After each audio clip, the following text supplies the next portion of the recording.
Bonsoir à toutes et à tous et bienvenue dans l'émission F2M Toulouse. On est ensemble pendant 1h30 pour parler du Toulouse Football Club. Avec moi aujourd'hui une composition pour cette 210e. Nous aurons Vincent dans les buts et la technique vidéo ainsi que les réseaux. Comment il va Vincent ? Ça va super. J'ai un problème de retour de son. Je sais pas si c'est moi qui bug.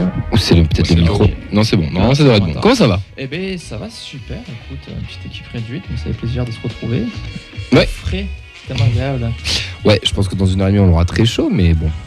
En défense, il est présent. C'est l'ancien. C'est Fred, comment il va ? Ça va, j'étais en train de... J'avais oublié de mettre sur Insta. Là. Oh, on a entendu pendant le générique que tu as remis le générique sur Insta, mais c'est pas grave, on l'a tous fait une fois dans la saison. Je mettais la story là, tu vois, pour dire que t'es là. Qu'il est moderne. Voilà, que c'était l'heure, quoi. Oh, mais t'as bien raison.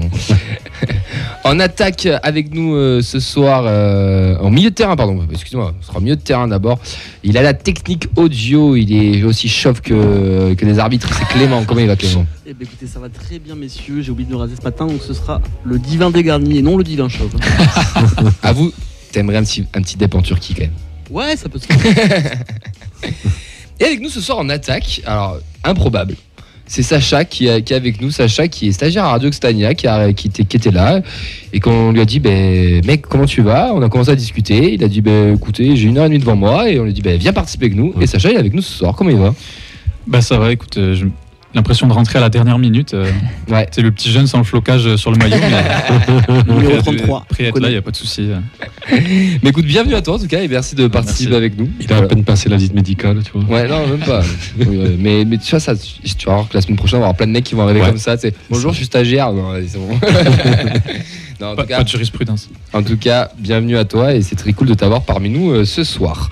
Pour la 210e, messieurs, on va faire un gros coucou aux absents qui sont Mehdi, Nathan qui passe ses partiels. On souhaite un bon courage. Il est si jeune que ça, il passe le brevet des collèges encore. Oui, brevet des collèges, il a un peu de retard. Comme quoi le fauteuil, ça vieillit. Un gros bisou à Yves aussi, ainsi qu'à Alex. Au programme aujourd'hui, les actus du TEF, un point sur les internationaux, un point mercato. Le débat, êtes-vous inquiet pour la suite ? Alors là, ça c'est le grand débat du soir. Et on recevra en invité Cédric Granel de TFC Database, qui est le statisticien pour Canal+, qui vient de sortir son livre. Et je l'ai amené le livre, je sais pas où c'est qu'on l'a foutu. Il est là, à la caméra, juste là. Il est là, la caméra, très bien. Une tête de gondole. Et bien voilà, donc son livre, il va nous le présenter, on va discuter un peu avec lui, ça sera sur les coups de 20h45, on devrait le recevoir par téléphone, donc voilà, restez avec nous. Vous pouvez bien sûr réagir en direct sur Twitter avec le hashtag FDM Toulouse, notre compte FDM Foot, sur la vidéo du Facebook Live de notre page ainsi que celle de Radio Xtania, et bien sûr sur Twitch. Vous avez commencé à avoir l'habitude, parce qu'on a du monde qui est connecté un petit peu. Ah oui, on a déjà du monde, on a les classiques, on a Thierry sur Facebook, on a aussi Oxens qu'on salue, on a bien sûr combien de... ça je l'ai oublié en absent lui. Voilà, écoute, lui il est poli, il te dit bonjour, il te dit bonsoir, pardon. On l'embrasse parce qu'en plus il vient de se faire perdre des dents de sagesse, et il ressemble plus à un castor qu'à un être humain, mais on l'embrasse. Ouais, je pas après ça. Sur Twitch, il y a un petit peu de monde. On a combien de places ? On a Suika et on a aussi Xon29 qui nous dit attention Sacha, à le pied très carré, même Ben Bassat était meilleur. Ça commence bien cette émission pour toi. C'est bon ça. Je suis pas bien accueilli. Non mais on discutera foot après, on verra, on va voir ton parcours aussi de supporter. Mais on les embrasse à tous, bienvenue à tous sur Twitch et n'hésitez pas à commenter, à réagir parce que ce soir on va avoir pas mal de débats, je pense qu'on va avoir pas mal de réactions ce soir. Tu crois ? Ouais, je pense que ça va un peu se la donner. En tout cas, on est parti pour cette 210e émission et c'est parti avec les news et le bilan des internationaux. La frappe de l'anglais. Rissi, le canonnier. Rissi, le buteur. Je ne l'ai pas mentionné, c'est vrai, mais il est présent dans le studio. Mais j'ai mon petit cousin aussi qui est là, Raphaël, qui écoute.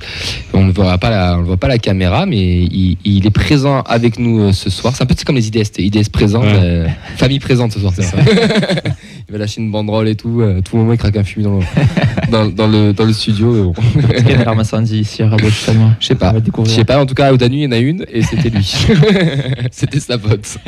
Je te balance, j'en ai rien à branler. Tu dis, tu es l'avenir là, le pauvre. Mais non, il est pas filmé. Ne retourne pas la caméra par contre. Touche à rien. Non. Allez, on enchaîne avec le news et le bilan des internationaux. Alors, on avait Shaibi qui a joué mardi dernier contre la Tunisie. Il a joué 85 minutes, ils ont fait 1 partout. Dalinga a fait 0-0 contre la Belgique. Il n'est pas rentré en jeu pour l'Euro Espoir, ça c'était. Et ensuite, il a fait 1 partout contre le Portugal. Là, il a joué 10 minutes. Et tout à l'heure, il jouait contre la Géorgie à 18h. Et le match s'est terminé sur un score de un partout. Dalinga est rentré pour... non, il n'est pas rentré, il était titulaire, excusez-moi, il a joué 75... non, il n'était pas titulaire, il est rentré, il a joué 15 minutes. Par contre, je découvre la stat en même moment. Donc voilà, ce qui nous fait que les Pays-Bas sont classés 3e et ne passeront pas la poule, puisque la Géorgie termine première et le Portugal termine second. Petite déception. Bienvenue sur GMT, les gars. Ça prend vite. Démasqué. Je voulais attendre un blanc, mais il n'y en avait pas. Donc. Désolé. Petite déception pour notre buteur toulousain, non ? Terminé 3e de cet Eurospa, surtout à 25 minutes de temps de jeu en 3 matchs. C'est peu. Ouais, nous, perso, au TEF, ça va, quoi. Ouais, Il n'a pas trop joué, il n'est pas blessé, il revient, il est en vacances, voilà. Mais lui, pour lui, ouais. Très terre à terre. Ouais, très terre à terre, ouais. Sacha ? Il aurait mérité de jouer plus, je pense. Ça s'est vu, surtout que j'ai un peu regardé. Les Pays-Bas, ils ont eu un peu de mal et chaque fois il rentrait en fin de match et tout ça. Il aurait mérité d'avoir sa chance vraiment. Je pense qu'il a montré qu'il méritait tout au long de la saison, donc c'est un peu dommage pour lui, quoi. Ouais, et d'ailleurs, pour continuer sur ça, notre Warren McKenzie, qui est aussi du voyage avec la Norvège. Kamanzi. Toute la saison. Je pensais que tu l'avais fait exprès pour te dire. Eh ben non, mais c'est encore plus beau quand c'est naturel. Mais pour moi, c'est Mackenzie dans mon cœur. D'ailleurs, je me ferai un flocage Mackenzie. Ça veut dire quoi, Mackenzie ? Je sais pas, demande-lui. Il a affronté la Suisse, il a perdu 2-1 contre la Nati et il a perdu 1-0 contre la France. Il n'est pas rentré en jeu une seule fois sur les 2 matchs. Eux, ils sont déjà éliminés. À noter d'ailleurs qu'Amin Adli, ancien Toulousain, a fait une passe d'ess pour les Bleuets. Là où je veux en venir, c'est qu'on a Kamanzi, je vérifie, tu vas te manger le doute. Kamanzi, Dalinga qui sont quand même, pas sûrement Dalinga qui est quand même un titulaire en puissance, et Kamanzi qui potentiellement va le devenir, enfin, est un bon petit joueur, mais qui ont eu très peu de temps de jeu dans ce Euro Espoir, et je trouve ça quand même bizarre. Est-ce qu'on, des fois, on ne surcoterait pas un peu nos joueurs ? C'est ce que j'allais dire un peu. Bon, je l'ai pas trop dit pour Dalinga parce que je l'aime beaucoup. Dalingra d'ailleurs. Mais ils ont pas joué, donc on en fait des super joueurs entre guillemets, nous chez nous. Et finalement, au niveau international, il y a encore. Particulièrement Dalingra en tout cas. Après, il a un poste un peu remplaçant. Après, voilà, c'est comme les équipes nationales, quoi. C'est voilà, t'as l'entraîneur, il a ses choix, ses préférences. Voilà. Non, mais on a Bernard sur Facebook Live qui dit aux Pays-Bas, ils n'ont pas Prime Vidéo, mais au-delà de la blague, tout simplement, ils ont une préférence pour les joueurs qui évoluent le plus dans leur pays. Je sais pas. Non, les Pays-Bas, ils savent, parce qu'il y a une nation. Ouais, mais peut-être qu'ils fournit beaucoup de jeunes, donc à mon avis. C'est Brian Brobey qui joue à l'Ajax et qui voilà. Qui plante pas mal. Bon, pas non plus. Moi, ça m'étonnerait pas qu'ils favorisent, en tout cas les Pays-Bas, qui favorisent un petit peu les joueurs qui jouent encore au pays pour aussi mettre en valeur les clubs et valoriser la formation. Mais ils ont tellement un système de jeu propre à eux, quoi. Propre à tous les agents 4-3-3 quand même, Dalingra. C'est pas. Ils aiment bien quand même faire jouer les. Ouais. Bon, en tout cas, moi, ça m'a un peu surpris qu'on ait autant de. Alors, Kamanzi, aucune rentrée en jeu. Là, ça m'a étonné. Je pense que le dernier match, il risque de jouer parce qu'ils sont éliminés, mais ça montre déjà l'importance du mec. Mais que Dalingra ne joue vraiment pas ou aussi peu. Ouais, je reste un peu sur la fin. Moi, j'ai vu les latéraux là, contre la France. C'était Qatar. Ouais. C'était Qatar. J'étais surpris qu'il jouait pas. Le mec à droite, particulièrement, était vraiment très nul. Non, mais oui, je suis absolument d'accord avec toi. Ouais. Autant ils avaient 2-3 joueurs hyper intéressants. Petit Bob. Devant et au milieu, là, mais derrière, j'étais surpris aussi. Ouais. Un certain Oliver Z, il me semble. Non, lui, il a même pas été pris. Suazo, lui, il a affronté la Bolivie. C'était la semaine dernière. Il a joué tout le match. Encore une fois, il a fait 0-0. Voilà pour nos internationaux. Donc il nous reste plus personne en fait, parce que les deux sont éliminés. Donc tout le monde va rentrer au bercail. Ouais. Et ça va pouvoir partir en vacances. Ouais, parce que je pense qu'ils auront une petite semaine de plus que tout le monde. Enfin, ça va. La prépa sera décalée. Ils vont peut-être sûrement au stage en Autriche. Retour sur le tournoi Indians, messieurs. Nous étions présents dimanche au tournoi Indians, qui était d'ailleurs un très bel événement, qui était super bien organisé. Ouais. C'était très très chouette. Coach, je me adresse à toi, coach. Ouais. Coach à la glacière, qu'on n'a pas vu une seule fois au bord des terrains, mais beaucoup à la buvette. Ouais. T'as kiffé ou pas ? Ouais, c'était bien. Putain, ça c'est un vrai coach. Oh, Zidane sort de ce corps, s'il te plaît. Ah, c'était bien. Non, c'était c'était bien organisé. Il faisait beau, chaud, mais beau. Trop chaud. Ouais, mais ça fait du bien un peu, ça. Oui. Voilà. Et non, c'était bien organisé, très bon esprit. Ouais. Je crois qu'il y avait 31 équipes. Il y avait les terrains. Non, bien. Tout bien organisé, très bon esprit. Bon, est-ce que je reviens sur notre performance on va y revenir. On va sur le tournoi, on va y revenir. On va faire un petit débrief quand même de la perf. Non, ce qui a été bien, c'est que, tu vois, il y avait quasiment donc, de l'auto-arbitrage. Ça, c'est Ça s'est bien passé. Ouais. Non, il y avait bon esprit. Il y avait juste l'esprit compète, juste ce qu'il fallait. Oui. Et l'esprit déconnade. Qu'il fallait aussi. Qu'il fallait aussi. Non, c'était c'était un peu c'est à l'image des Indians, quoi. Carrément. C'était bien. Un petit food truck qui était présent, une buvette qui était présente avec des prix qui étaient très très très abordables. Ouais. J'insiste vraiment sur ça parce que 1 euro, c'est con ce que je veux dire, mais 1,50 € la canette et 5,50 € la pinte, ils auraient pu faire beaucoup plus cher et c'était pas le cas, c'était pas le but. Ça reste populaire, c'est ça, je trouve ça important aussi de le dire. Dans l'ensemble, belle organisation aussi, pas mal d'équipes. On joue quand même sur les annexe du stadium, ce qui est quand même classe, c'est quand même cool. Ce qui n'est pas donné à tout le monde. On devait tous amener notre bâche, donc ça c'était rigolo aussi. C'était je sais pas, Vincent, toi comment t'as trouvé cet orga habitué un peu plus des tournois aussi FFGT, ça ressemblait à un bon tournoi FFGT en tout cas. Oui, c'est ça. Le timing a quand même plutôt été respecté. C'était aussi une organisation un peu compliquée avec des poules de 5, mais ils ont réussi à gérer ça quand même très bien, surtout avec autant d'équipes. Non, c'était assez fluide, il n'y a pas eu d'incident majeur. Voilà, comme je disais, il y a une petite tension sur l'esprit compète, mais c'est logique, et surtout quand même de la bonne ambiance, de la bonne humeur. Puis il y avait ce côté convivial où toutes les équipes venaient avec les amis, la famille, donc c'était sympa. Puis c'est aussi l'occasion de revoir des visages qu'on voyait en virage, un petit moment aussi qu'on ne les a pas vus, puis de voir ce qui se donne sur un terrain de foot, c'est toujours rigolo, donc voilà. Ouais, puis des équipes, Non, c'était le bon tournoi de Sixte, comme on disait. À l'ancienne. Des équipes avec des noms... improbable. Ouais, très rigolo. Non, c'était chouette. C'est quoi, Hercule Poivreau qui a gagné? C'est Hercule Poivreau qui a gagné, en effet. C'est juste fabuleux. En effet. Sacha, tu as participé ou tu étais pas du tout? J'ai pas participé, j'ai vu vos photos. ça avait l'air d'être. Vous êtes bien amusé, je pense. Ouais, alors maintenant on va revenir sur les prestations sportives de notre part, et c'était une catastrophe. À l'image de notre saison, bien merdique. Ouais, oui. Après, c'était, moi, j'assume pas, c'est l'équipe de la feuille de match, c'est pas du Sporting Club Toulousain. Feuille de match, GMT. Non, c'était une catastrophe. 4 matchs, 4 défaites. On a marqué à tous les matchs, non sauf un. Oui. Ouais. Mais ça se rien dire. Non, on ne fera pas des. C'est quoi, 2-1, 3-0 2-1. 2-1, non, 3-2, il n'y a pas un 3-2 3-2, si, c'est ça. 3-2 et 4-1, 4-2, ouais. Non, c'est pas déconnant, mais bon, c'était là. Ouais, c'était nul, il faut le dire. Ah non, c'était. Après, il y a des regrets. On était clairement pas venus pour gagner. Nous, on était vraiment venus pour passer un bon moment. Ouais. On a tous passé un bon moment. Ouais. Quand ils nous ont dit il n'y a pas de consonante l'après-midi avec les 45 degrés qu'ils faisaient sur le synthétique, on était tous très heureux de retourner chez nous pour se mettre au frais. Mais voilà, en tout cas, un gros big up aux NVDRS, parce que c'est pas encore les Indians, ça reviendra que le 1er janvier 2024. Mais bravo à eux pour leur gars. Bravo. Je pense qu'ils ont grave triché sur le tirage au sort et qu'on a eu les boules froides et pas les boules chaudes, donc clairement. Nous on avait une belle poule. Les 3 équipes sont passées en quart de finale. Bon, là, vu nos résultats, l'année prochaine, si on revient, c'est chapeau 4 quoi. Ah non, mais moi je prends ma retraite internationale et c'est fini. Ce qu'on va faire, c'est que l'année prochaine, on va essayer d'y aller avec une vraie équipe compétitive. Ah non, moi je commente, moi je joue pas, je commente et c'est fini. Mais en tout cas, voilà, gros bravo à eux. Il y avait des bons petits joueurs de foot en plus, c'était vraiment sympa à voir. On embrasse aussi tous ceux qui ont participé, tous les membres du SNT qui étaient présents, et même les autres membres, RAF, qui ont pu se donner à fond et faire une installation sur les coups de midi.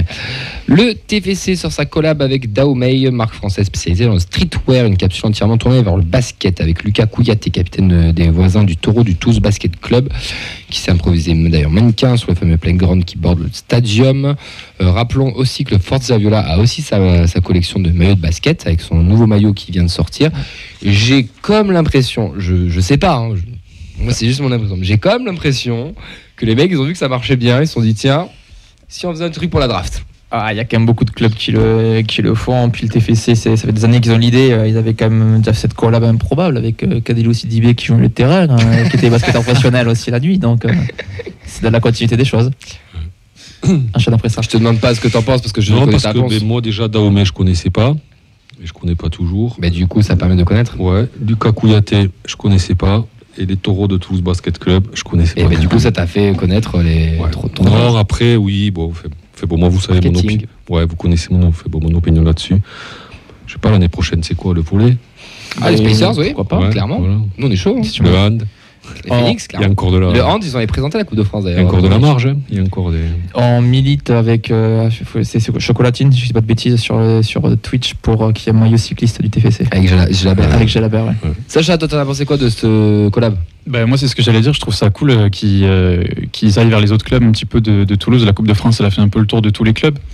Et puis après, au-delà de ça, pareil, Dahomey, je connaissais pas. J'ai vu le partenariat qui était officialisé. Je me demandais ce qu'ils allaient faire. Et bon, au final, je vais devoir encore dépenser de l'argent. Voilà. Ah, mais après, c'est un peu ça aussi. Je pense qu'on n'est pas là tous la cible. Fred, tu n'es clairement pas la cible. Ouais, puis en plus, j'ai pas le physique, quoi, tu vois. C'est vrai, c'est vrai aussi. Je vais pas te mentir, c'est vrai. Il faut quand même pouvoir le porter, quoi. Mais en tout cas, ils ont fait cette collab. Il est disponible dans la boutique, si je dis pas de bêtises. Mais on a surtout aussi le Forza qui vient de lancer son nouveau maillot, parce que c'est le deuxième qu'ils font. Oui, il avait déjà fait. Vraiment en mode maillot domicile. Là, je le vois sur les écrans. On va mettre d'ailleurs le lien sur nos réseaux. Mais n'hésitez pas aussi à aller soutenir le Forza. Je trouve ça dommage qu'ils aient pas.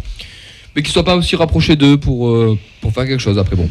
C'est aussi logique dans le développement de faire un pas vers le TBC, qui est aussi un club ambitieux, qui essaie de remonter, qui est actuellement en National 1, qui essaie de remonter. Donc c'est Pro B, un Pro B. Ouais. Pro B, ouais. Après, le Forza, il est très beau quand même. Moi, j'en ai vu beaucoup au Stade de France. Ouais. Des gens qui l'avaient. Et, le nouveau est encore plus beau. Donc, Les deux maillots sont pépites. Ouais. J'avoue, je suis pas forcément fan de maillot de basket, mais pour le coup, ça rend très très bien. Et gros big up à eux d'ailleurs, Forza qui monte en D1 FGT.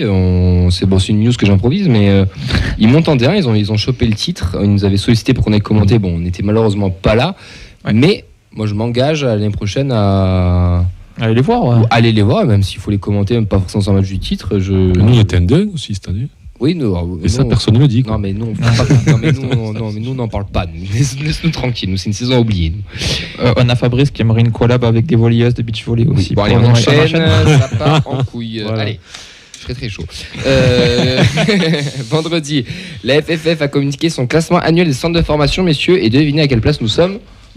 5e place, t'as bossé, c'est bien. J'ai lu. 5e place, donc 5 critères de performance, professionnalisation des U16 au U23 sous contrat professionnel de première division des 10 pays au classement UEFA et le national, temps de jeu en équipe première du club formateur, sélection nationale, donc rencontre internationale disputée par le joueur sans distinction de nation, scolarité, diplôme obtenu lors de la saison précédente, représentation européenne, joueur de club ayant des points au classement UEFA et convention de centre de formation d'au moins 1 an. Donc du coup, nous avec nos belles perfs de U17, de U19, de l'N3 et de tous ces jeunes qui signent pro, on se classe 5e.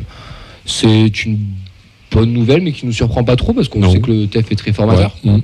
Enfin, ça peut-être. Ouais, c'est ça. Moi, j'ai toujours connu, j'ai toujours grandi avec le fameux centre de formation du TEF. Et même quand j'étais jeune et que je jouais au foot, c'était un peu le rêve de tout le monde. Donc c'est pas surprenant, quoi. Ouais, clairement. Donc en tout cas, bravo au TEF, parce que ça bosse bien et ça c'est cool. On va enchaîner avec l'épisode 5 des Violets. Donc c'était qui est 1, 2, 3 qui est sorti, c'est Trouver sa place. Et c'est pas une chanson de qui tu que ça. Ouais, non, c'est Vianney, Christophe Maé. Voilà. Non, ou Amel Ben, j'aurais dit. Ça peut être. Tu sais, hein ça on te laisse à la sauce, vas-y. Claude Barzotti, non, je crois. Oula, ouais. Allez. Au dur. Chute à l'arrière. Ah ouais, c'est pas lui. Frédéric François.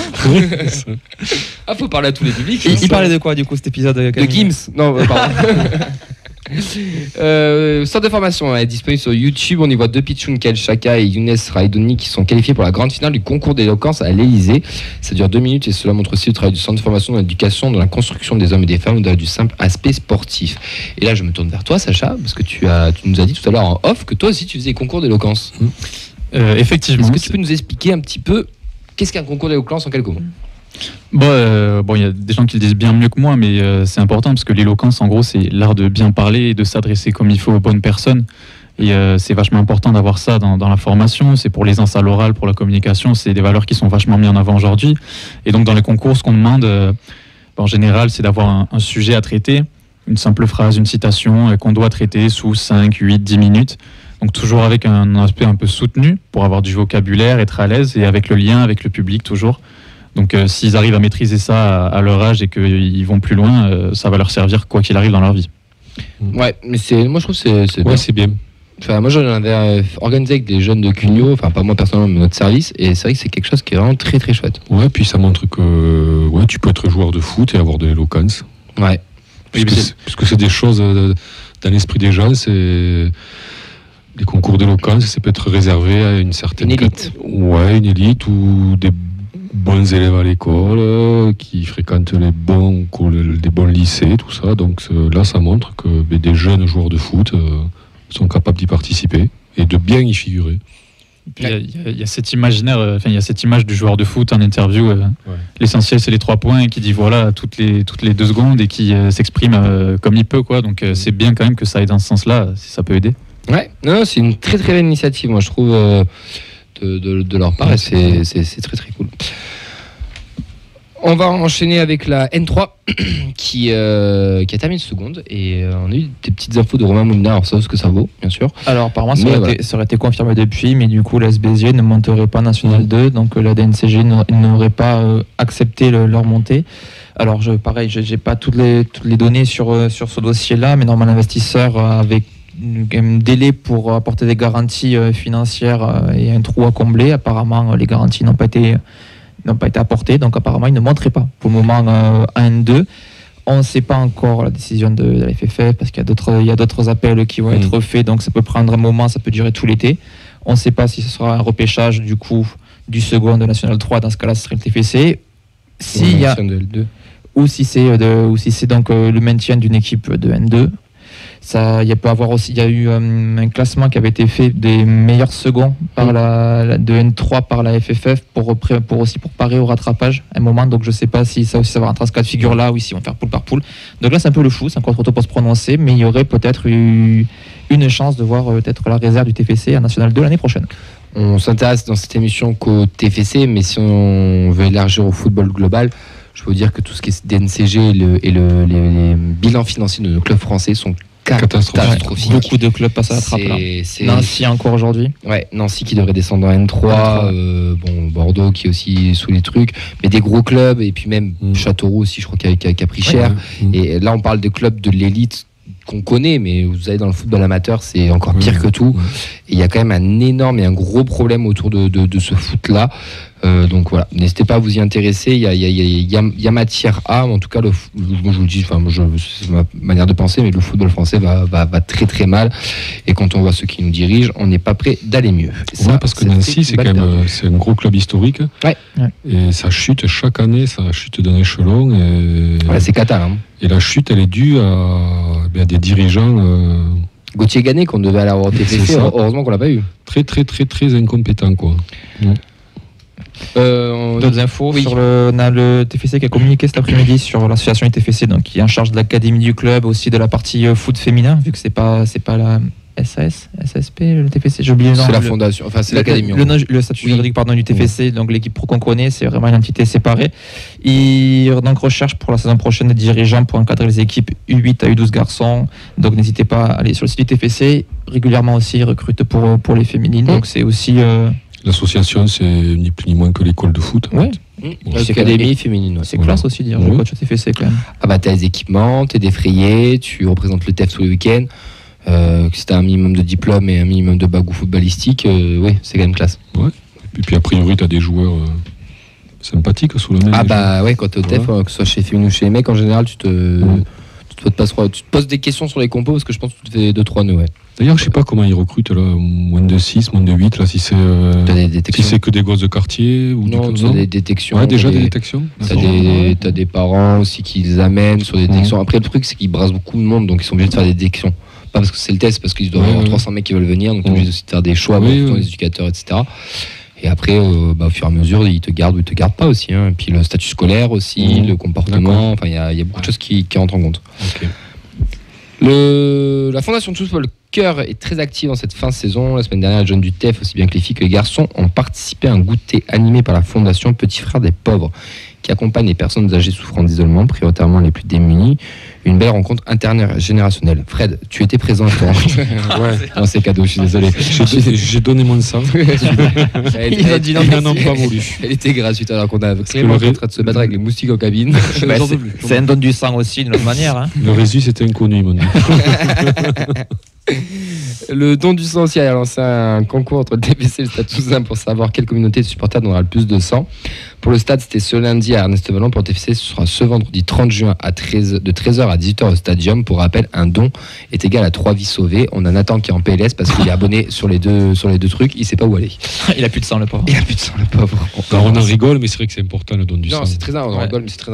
Et c'est bien que les gros clubs toulousains soient partenaires de ce genre d'opération et mettre aussi un coup de projecteur sur ces initiatives-là. Ouais. Et là, comment foutre une mauvaise ambiance. Sacha, tu as donné ton sang du coup ou pas?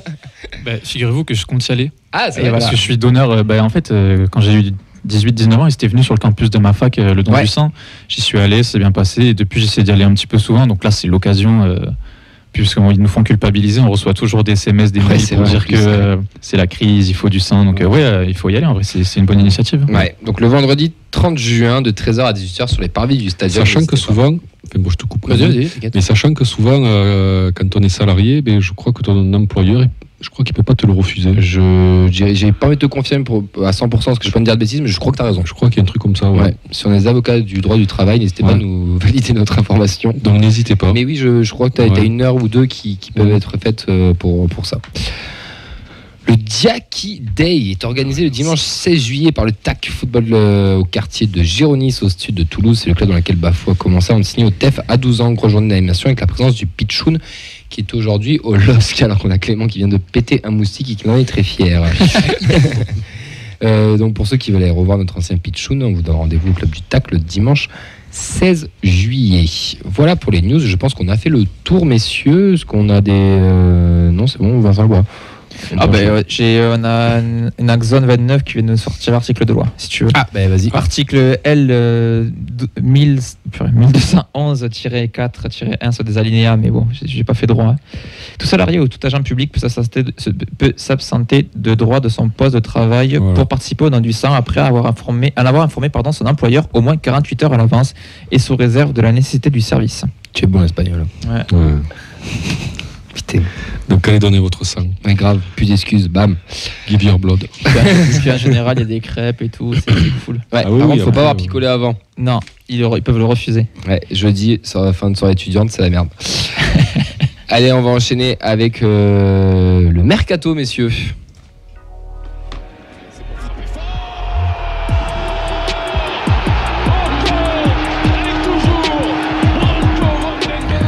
Allez, c'est un de nos premiers débats de la soirée. Donc déjà, on va refaire un petit point par rapport à la semaine dernière. Nous avons notre ami Rhys Healy qui file à Watford en D2 anglaise. Nous avons Rapnouille qui a kiffé son Erasmus et qui signe à Sofia. Nous avons Spearings qui signe à Lens. Birmancevic à Prague avec option d'achat. Et nous avons aussi des départs du staff avec Stéphane Lièvre, Eric Alibert, entraîneur des gardiens, entraîneur adjoint et entraîneur des gardiens, eux qui s'en vont. C'est confirmé ça ? Ça va c'est pas confirmé officiellement, mais on est dans le Ok. Et ça va attaquer au prud'homme et tout, donc je pense que on est sur ça va pas tarder. Il y a Watford, on l'avait déjà annoncé la semaine dernière, ça ne nous étonne pas forcément. Bon, Rapnouille, c'est cool. Spearings, je suis désolé, c'est un peu méchant, mais bon voilà. Spearings à Lens, qu'est-ce que ça vous évoque, Sacha? Qu'est-ce que ça t'évoque, toi? 50-50. Content pour lui, mais l'image elle pique quand même. Je suis pas habitué. Et autant Branco à l'Ajax, je me dis, j'étais très heureux pour lui, mais là me dire que Spearings va revenir au stadium, parce que moi c'est un joueur que j'aimais beaucoup. Il va falloir s'habituer, mais je pense que c'est la solution parfaite pour lui, quoi. Je vois pas dans quel contexte il pourrait se planter là-bas. S'il est en confiance, c'est un club qui travaille bien, donc très heureux. Ouais, c'est le step au-dessus de nous. Ligue des Champions, ils ont fini deuxième, un club qui monte, qui progresse d'année en année. Après voilà, c'est son choix. Agent. Ouais. Oui, mais bon, je veux dire, c'est la vie des footballeurs, quoi. Voilà, c'est leur choix. Ouais. Non, mais c'est la vie du footballeur, voilà. Tu sais, moi j'ai 50 ans, donc j'en ai vu passer des joueurs et j'espère en voir passer d'autres, quoi. J'espère aussi. En fait, il ne faut pas trop s'attacher aux joueurs, moi je trouve. Surtout dans le monde football aujourd'hui. Ouais. Clem, Spearings à Lens. Moi je trouve que c'est un super coup de la part de Lens et je suis assez content pour lui. Parce que bon, c'est quand même un club ambitieux, il va découvrir l'Europe avec eux et pas n'importe laquelle, la Ligue des Champions. Un peu surpris qu'il n'y ait pas un autre club français qui soit placé sur lui. un club entre guillemets plus établi dans le top 5, un Marseille, un Lyon, même si j'avais pas fol espoir, je me suis dit peut-être petit coup de génie de la part des recruteurs, mais non. Donc non, c'est un bon coup, et moi ça me fait plaisir de savoir que ce gars-là va rester en Ligue 1 et qu'on va le revoir jouer, et même potentiellement au Stadium, quoi. Après là, ça s'est recruté quand même. Ouais, c'est pas mal. Ils sont bons. Moi, je pense qu'il y a des discussions qui datent depuis plusieurs mois. Mais en plus, il y a pas une alliance, mais une affinité entre les deux clubs qui permettent une autoroute. Une autoroute, oui. Il y a eu quand même pas mal d'échanges. On a Begzone29 sur Twitch qui nous dit surtout que Seko Fofana part, Spearing va être le maître du milieu à Lens, c'est un bon choix pour lui. Seko qui part pour le choix sportif, en Arabie Saoudite, bien sûr, pour le projet sportif. C'est sûr. Ouais, pratiquement, il a mis 40 millions sur la table. Il va y aller, mais après, Spearing, pour le coup, c'est pas le même joueur que Seko Fofana, mais je pense qu'il s'en rapproche quand même pas loin. Je pense que nos amis lensois vont être surpris du niveau de Sting s'il affiche le même niveau qu'il a eu ces 2 dernières années chez nous et qu'il même passe encore un cap. Ça sent quand même le sacré bon coup. Le gratos en plus. C'est ça. Mais on le rappelle, meilleur récupérateur d'Europe. Alors la Stade vaut ce qu'elle veut, mais sur les 5 plus grands championnats, il est devant des mecs comme Rodri, comme De Bruyne. Et puis pour un joueur comme lui, franchement, il a signé combien 2 Non, je crois. 3 ans chez nous 3 ans Non. Bon, à Lens. Lens, je sais pas. 2, peut-être, ou 3, je sais pas. 2, je crois. En fait, il va augmenter le salaire, il va augmenter l'enjeu sportif. Il est près de chez lui, parce que ça compte un peu aussi, ça. Oui, bien sûr. Non, moi, je pense que c'est un bon choix, parce que Lens devient stable comme club. Donc, c'est un bon choix, ouais. 111 matchs disputés quand même chez nous, 15 buts, 13 passes d'ess. On vous rappelle que c'était le meilleur tireur de péno à une époque aussi, avant que VDB les prenne. Pour nous, on savait qu'il allait partir, c'est quand même une perte aussi, mais bon, moi j'ai envie de lui souhaiter vraiment bonne chance. C'est un joueur que j'apprécie énormément, que j'adore. C'est un super joueur. Ouais. C'est le genre de mec que si tu l'as pas dans ton effectif, c'est compliqué. Et voilà, qui se fasse plaisir et qui nous fasse vibrer, qui ne nous fasse pas regretter. Pas regretter son choix, mais qui réussisse. Qui réussisse, c'est vraiment ce qu'on lui souhaite. Tu veux l'enchaîner? Non, je t'en prie. C'est l'animateur. Excellent. Il a tout pour réussir en tout cas. Birman Sic, prêté à Prague avec option d'achat. On va te laisser parler. Je suis tellement dégoûté, putain. J'étais tellement persuadé que ce mec allait vouloir s'imposer, et moi je reste persuadé qu'il y a eu un problème avec Birman dans son attitude ou pas, je sais pas. Il y a un truc, c'est pas possible que ce joueur n'ait pas pu réussir chez nous avec autant d'investissement, autant de talent. Il y a une option d'achat, donc c'est-à-dire qu'on veut vraiment s'en séparer, donc c'est-à-dire qu'on a vraiment floppé sur le mec. Là, pour le coup, c'est officiel. Petit peu déçu, une 30aine de matchs, un but, une passe d'aide, je crois. Moi, je suis un peu sur ma faim, et ça rajoute encore des départs. On va venir après dans le débat, mais ouais, je sais pas, je comprends pas trop. Mais s'il part comme ça dans un club, on va dire pas autant UPM, ça joue avec des champions, c'est tours préliminaires, c'est que je pense qu'il y avait autre chose que du football dans le truc. Je sais pas. Après, même si on reste sur le football, il a mis du temps quand même il a pas réussi à montrer ce qu'il valait, quoi. Donc si toi tu parlais de flop, je pense qu'il n'y a pas d'autre mot pour le qualifier. C'est vrai que c'est dommage, il y a un aspect où on reste sur notre fin parce qu'il a été acheté cher, il y avait beaucoup d'espoir, mais là pour le coup c'est assumé de la part du club, prêter une option d'achat, c'est merci, au revoir, quoi. Donc le mariage c'était pas fait, mais il avait été recruté, je crois, c'est parce que Ngoumou était parti. Ouais. Donc pourtant il y avait la place, mais on peut pas avoir que des réussites. Exactement. Clément. Un peu surpris aussi de pas le voir démarrer la saison, au moins retenter l'expérience, quitte à s'en débarrasser en hiver. Mais le fait qu'il parte dans ce genre de club, le Sparta Prague, sans leur faire offense, me fait dire qu'il n'y a pas que un truc extra sportif. Je pense qu'il y a aussi une question de niveau. Je pense qu'on a dû estimer que ce gars-là, manifestement, ne pourrait pas s'imposer dans un championnat comme la Ligue 1. Alors à tort ou à raison, ça je sais pas. Mais je me dis en termes de profil de joueur, tu parles? Je sais pas, même en termes de qualité, je pense peut-être physique aussi, parce que c'est vrai que c'est un mec qui se faisait quand même pas mal bouger sur le terrain.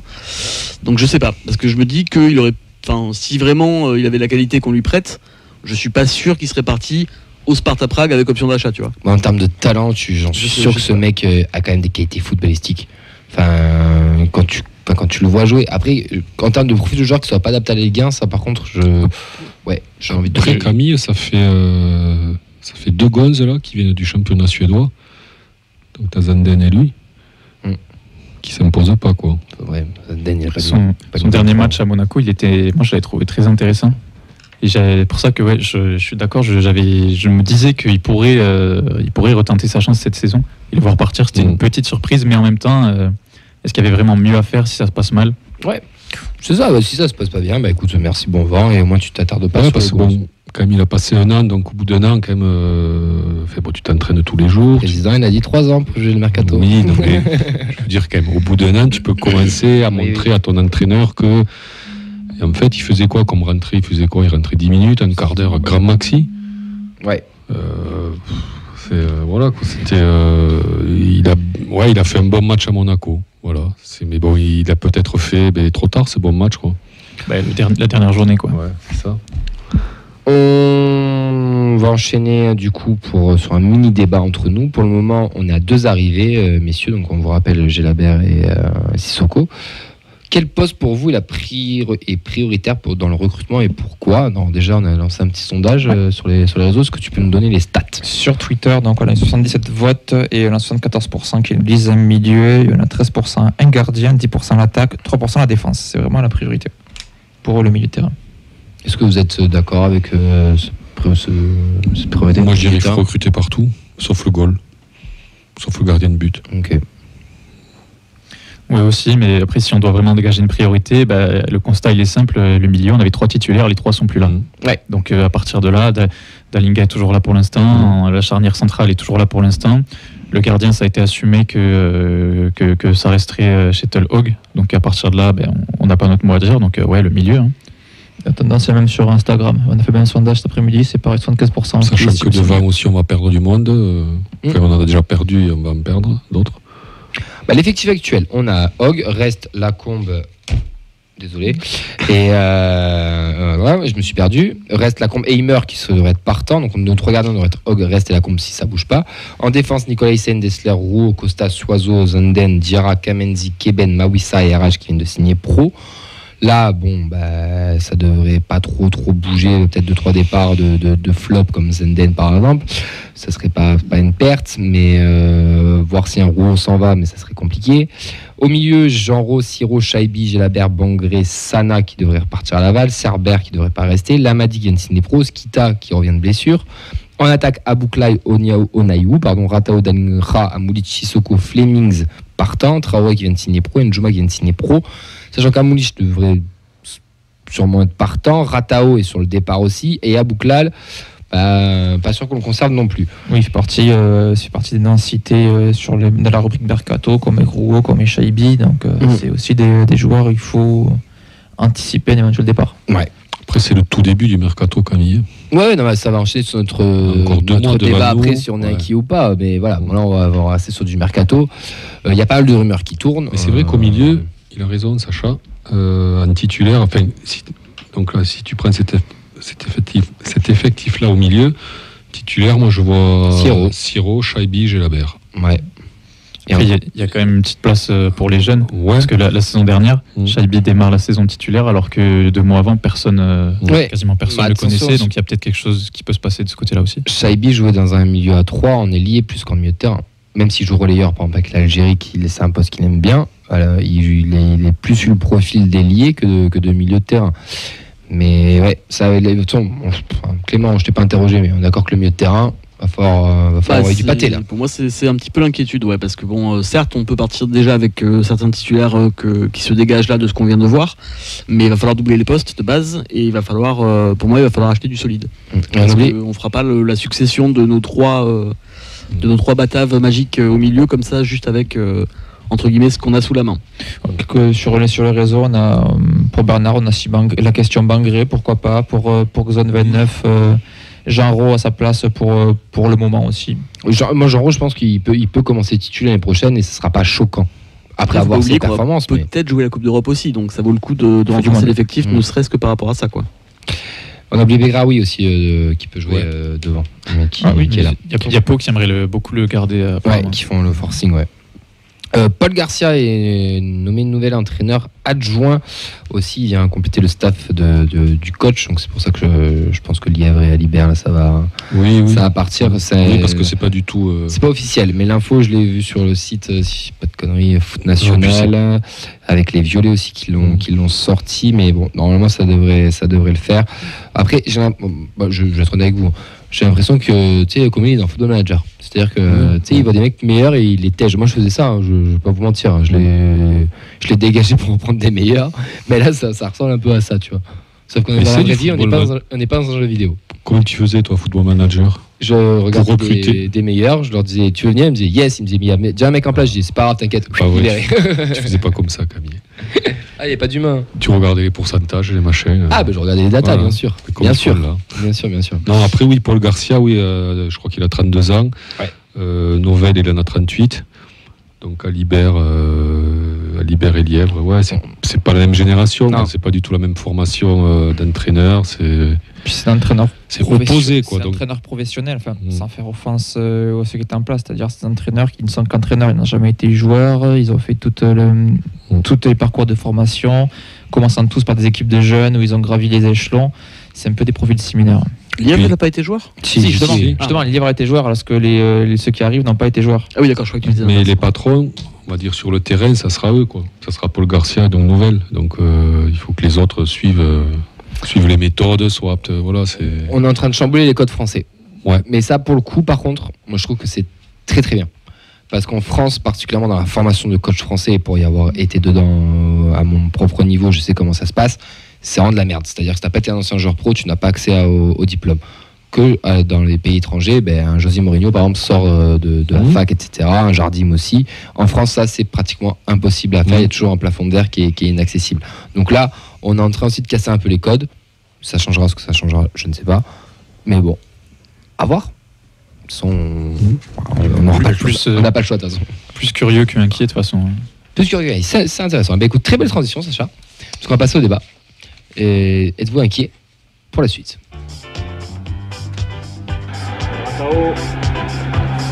Rentré, en rouge, va tenter quand même la frappe. Et derrière! Alors, le contexte. On est le 27 juin 2023. Nous avons une dizaine de joueurs qui sont partis, à peu près 70% aussi des titulaires de l'année dernière. Des rumeurs sur certains cadres.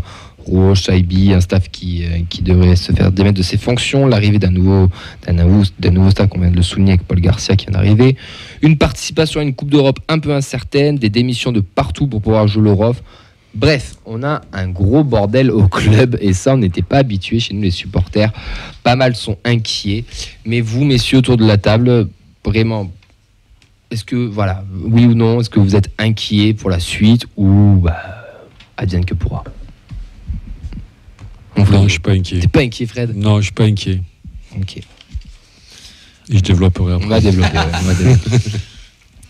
Pareil, il y a un peu d'inquiétude, mais c'est 15%, quoi. Le reste, c'est impatient et hâte de voir. Pas inquiet aujourd'hui au 27 juin. Tu me dis la même situation au 27 juillet, là je suis inquiet. Moi un petit peu inquiet quand même. Je vais peut-être me faire la voix du diable. On a dit que c'était toi le nazi du groupe. C'est carrément. Mais non, un petit peu inquiet. Non, je rigole.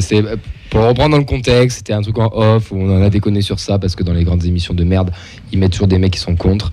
Et voilà. Mais Clem est un petit peu inquiet. Fred, pourquoi t'es pas inquiet? Pourquoi t'es confiant? Parce que c'est, comme tu l'as dit au départ, le contexte, nous sommes le 27 juin 2023, ça fait 3 ans que le Redbird est là, l'équipe Damien Comolli est là, et jusqu'à maintenant, objectivement, on n'a rien à reprocher, quoi. Ça, c'est rien du tout à reprocher. Sportivement, tu veux reprocher quoi? Bon, on s'est maintenu en Ligue 2, on a accroché un barrage. L'année suivante, il annonce qu'on monte, on est monté. Et là, cette année, on se maintient relativement facilement. On a un trophée. Qu'est-ce que tu veux dire sportivement de plus? Et avec donc des méthodes qui fonctionnent, quoi. Ouais, pourquoi pas. Alors après, on peut parler du mode opératoire, quoi. Mais moi, le mode opératoire, toujours objectivement, j'ai pas de surprise, quoi. Puisqu'il dit tout. Montagnier dit tout. Comini. Donc, Comou, il dit tout. Donc, Comou, il dit que la data gère tout. Et la data gère tout. Jusqu'au le recrutement des joueurs, mais aussi le licenciement. Donc, la data contrôle tout. Donc, le système, c'est la data. Le recrutement jusqu'à maintenant, on a été... correct. Ouais, très correct, je dirais. Très correct. Tu mettrais quoi, une note sur 10, quoi, un 6? Depuis 3 ans? Ouais. Ouais, je mettrais... Non, même 7. 7? Ouais, parce que des déceptions, t'en as eu quelques-unes, mais... Alors la question c'est, bon, et peut-être que l'invité après nous le dira, mais moi je pense que la data quand même te permet de limiter les dégâts quand même. D'éviter certaines erreurs. Voilà, parce qu'on a connu des saisons où c'était quasiment c'était pas... que des flops. C'était limite des flops intégrales. Donc moi inquiet là, à la date du 27 juin, non, je suis pas inquiet. Il y aura des arrivées, on ne va pas commencer la saison avec 8 joueurs. S'il y a 7-8 départs, moi je pense qu'il y aura 7-8 arrivées. Ok. Et tu regardes les autres clubs, c'est la même chose, quoi. Il ne faut pas non plus s'affoler. Après, il y a quand même un contexte où nous, il y a un peu la merde partout. T'es pas sûr de jouer la Coupe d'Europe, tout le monde démissionne pour essayer de rentrer dans les statuts, mais ça on l'avait déjà évoqué. Ouais, ça c'est autre chose. Il y a ça, ton staff se fait dégager un peu salement, Montagnier, Lièvre et tout, ça va. Debev qui était dégagé, machin, t'as des nouveaux qui arrivent, t'as une nouvelle génération, tous tes mecs sans contrat, t'as pas réussi à les renouveler ou tu n'as pas voulu les renouveler, t'as un nouveau cycle qui arrive, donc c'est vrai que ça peut faire peur aux gens. Ouais, mais tu sens que c'est voulu, calculé, réfléchi, tu vires pas l'entraîneur comme ça. Moi je sens que quand même que c'est réfléchi. Moi l'image que j'ai depuis que Radberry est arrivé, c'est comme une fusée avec plusieurs étages, et plus la fusée monte, plus les étages tombent, et puis il te reste que la partie qui va aller sur la Lune. Quoi. Ok. Des fois, les fusées explosent en vol aussi. Ouais, mais bon, Clément, il y a toujours des risques, quoi. Clément, il n'est pas trop d'accord avec toi, donc toujours des risques. Il est un peu inquiet. Donc, à part que la fusée explose en vol. Bon, après, je le répète, on est le 27 juin. Hein. Oui, non, bien sûr, mais... Comme a dit Vincent, c'est la même chose le 25 août. Bon, là, je te dis, ouais, là, il y a gros souci. Ouais. Clément. Bah, écoute, moi, j'espère me tromper, mais ce qui m'inquiète un peu, c'est que ce soit un peu panique à tous les étages. C'est-à-dire qu'on change sur du sportif, c'est-à-dire il y a quand même une bonne partie de l'équipe titulaire, en tout cas, qui sera plus là l'an prochain, ça, c'est acquis. Donc, déjà, il faut changer ça. Mine de rien, c'est des mecs qui, en tout cas, pour certains, jouaient ensemble depuis plus d'une saison, donc recréer un collectif, ça se fait pas comme ça sur une préparation, je pense. Et il y a les changements après en extra sportif, bon, tout le micmac bien sûr sur la Coupe d'Europe, mais le changement complet de staff, c'est pareil. Un staff, ça se crée des automatismes. Il y a la relation avec les joueurs, la relation avec le club, la relation avec les supporters, etc. Et j'ai un peu l'impression qu'on essaie d'aller un petit peu trop vite et qu'on panique un petit peu en essayant de tout changer le plus vite possible, sans savoir trop vers où ça va. Et j'espère de tout cœur me tromper, et que c'est en effet réfléchi, calculé de la part du président, et je pense que ça doit l'être. Mais voilà, moi ça me paraît beaucoup de changements en trop peu de temps, et surtout trop vite, après juste une saison en Ligue 1. Quoi. Pour nuancer un peu tout ça, et après je donnerai la parole à Sacha, Damien Comolli au salon Futura Sport et a parlé de la data, et j'ai récupéré quelques extraits. Il dit notamment l'aspect data a un impact sur tout ce que nous faisons. Cela va du choix d'un coach à la décision de le licencier, mais aussi de notre façon de jouer, d'élaborer notre tactique, notre recrutement, notre mesure de la performance des joueurs, et là on va aller plus loin, de leur sommeil, de leur prévention contre les blessures. Tout est piloté par la data et des spécificités pour chaque joueur. Si nous faisons tout comme tous les clubs, nous ne pourrons pas performer. Et moi, ce qui m'a le plus intrigué, même un peu choqué, à Toulouse, quand un joueur arrive le matin, on sait directement, en checkant notre iPad, s'il a bien dormi, s'il a pris son petit déj, s'il était suffisamment reposé pour l'entraînement, s'il a besoin d'un jour de repos supplémentaire. On veut maximiser tout leur potentiel pour lui et le bien du club. C'est être capable d'être là au quotidien pour qu'il progresse, et ensuite être capable de rejoindre des plus grands clubs si nos relations constructives n'ont pas de négatives. Est-ce que ce côté aussi un peu robot, là, c'est quand même très data. Donc, toi, tu as confiance à ça parce que tu dis, il ne se trompe pas. On a Clément qui relativise un peu. Sacha, tu nous as parlé de 15% d'inquiétude tout à l'heure. Tu team quoi? Team Fred ou team arbitre? Je suis Je suis team Fred parce que en fait la différence pour moi elle est là, c'est Damien Comolli.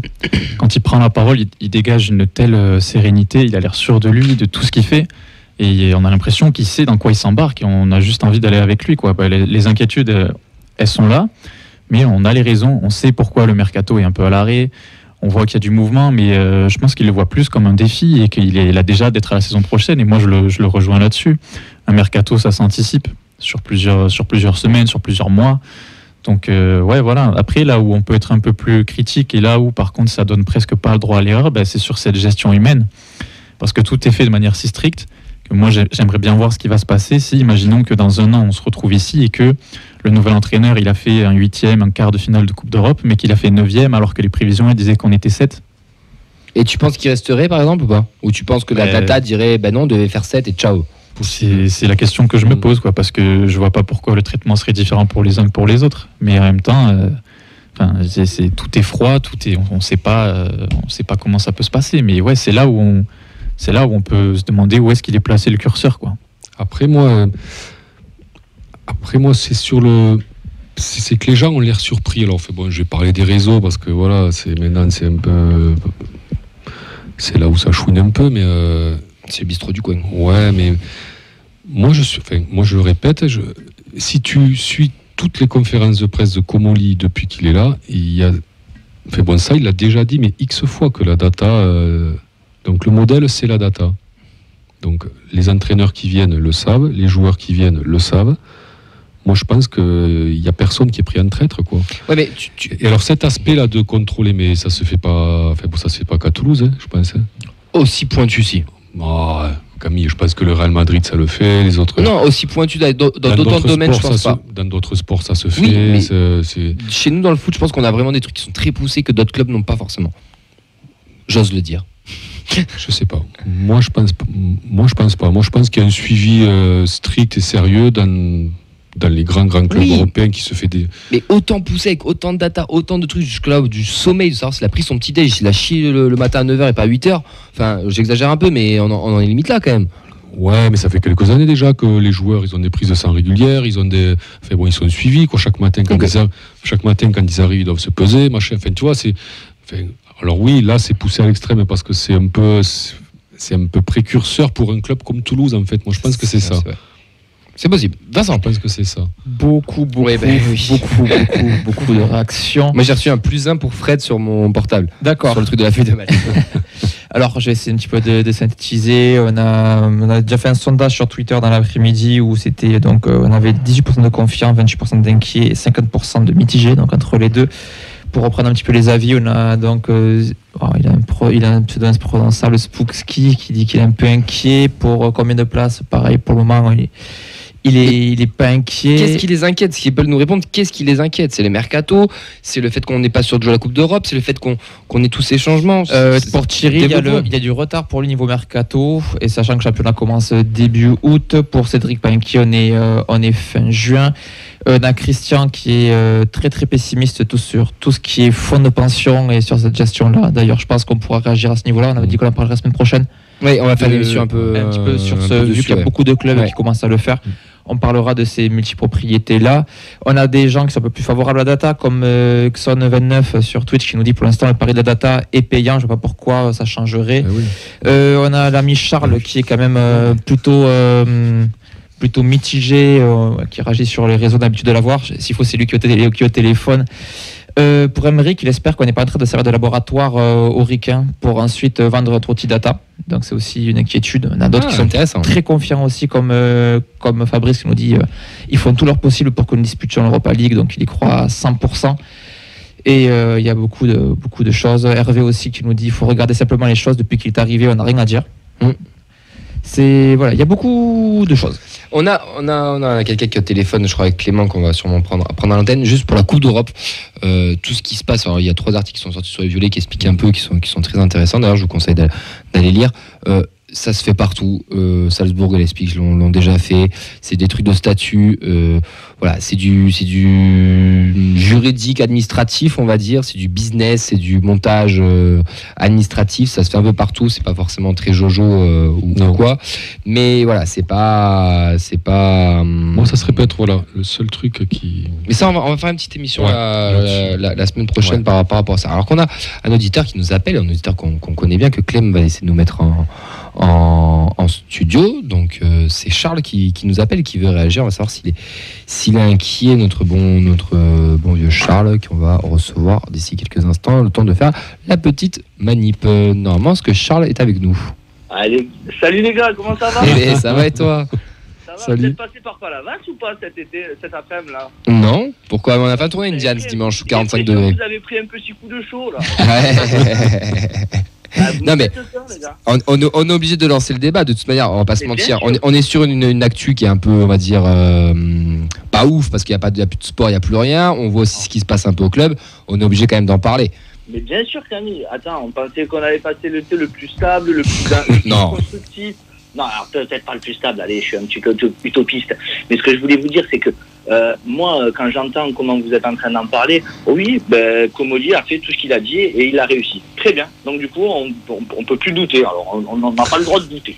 Et quand moi, je me rends compte que quand tu dis oui, on change, parce que moi j'ai adoré Football Manager, j'adore la data, je suis pas un anti-data. Et le côté froid, des fois c'est comme une entreprise, ça se gère des fois un peu froid. Je suis d'accord. Mais à un moment donné, non les gars, il y a des trucs, quand Comolli nous fait une conférence de presse en disant c'est pas un débat la Coupe d'Europe, il n'y a pas de problème avec la Coupe d'Europe, c'est déjà réglé, c'est déjà envoyé, les dossiers sont carrés, et qu'on se retrouve à une semaine avec le mercato bloqué, attention les garçons, et on perd un Ibombé, là apparemment il devait être pas mal, nanana, c'est des petits détails. Je suis sûr que c'est une grosse perte. Non, on s'en fout, mais c'est un détail, mais dans l'idée c'est de se dire, ça change à cet endroit-là, alors que ça aurait dû être réglé depuis un petit moment, ça change à d'autres endroits. On va prendre quand même pour la Coupe d'Europe, là dans la série Football Manager, Camille, tu dois être content, on prend un adjoint qui n'a jamais entraîné et un entraîneur qui n'a jamais entraîné. Ouais, mais donc, alors, quand je disais le côté Football Manager, c'est le côté froid et non humain qui gère ça comme si c'était un ordi. Moi, c'est plus dans ce sens-là. Je dis pas forcément que j'approuve ou pas. Mais à un moment donné, il faut enlever l'écran, on se dit qu'on va mettre quand même deux personnes qu'on ne connaît pas et qui ne connaissent pas le haut niveau. Enfin, excusez-moi. Et ça. Donc toi, t'es inquiet? Bien sûr que je suis inquiet, je suis sous Prozac pour tout l'été. Et moi, il est en train de me rendre plus inquiet que ce que j'étais à la base.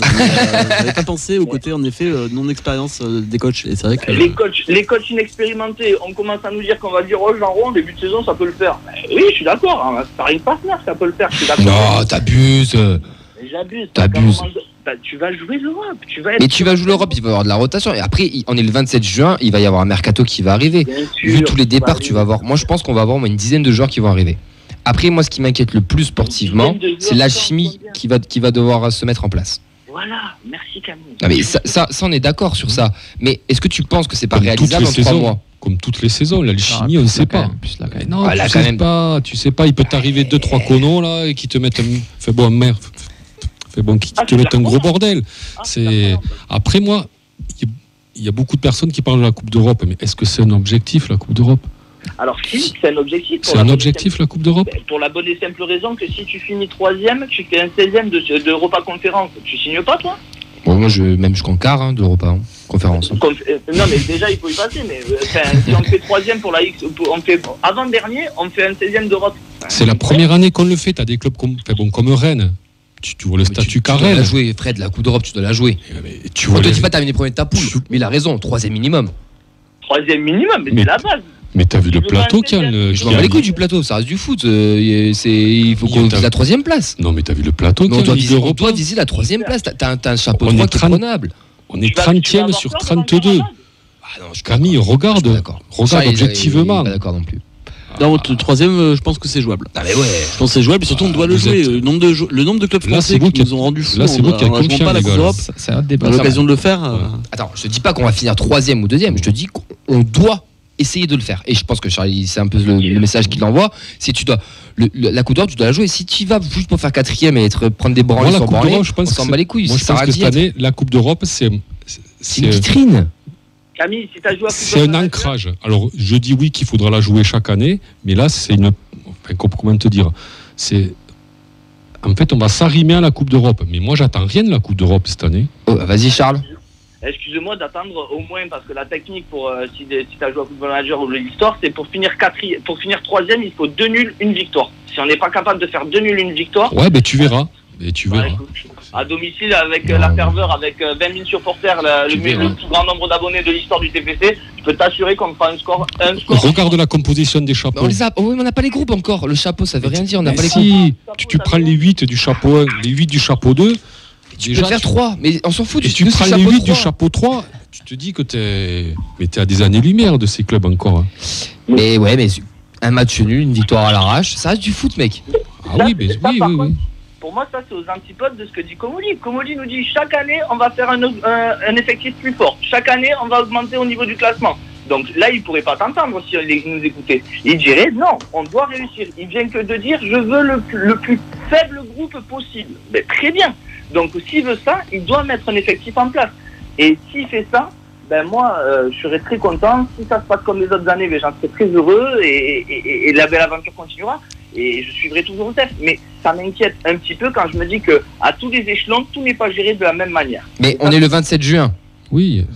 Ben oui, mais quand on fait une conférence de presse en disant que tout va bien se passer pour l'Europe et que c'est pas une question et que le journaliste lui pose 2 fois la question et qu'il dit non, ce n'est pas une question, no comment.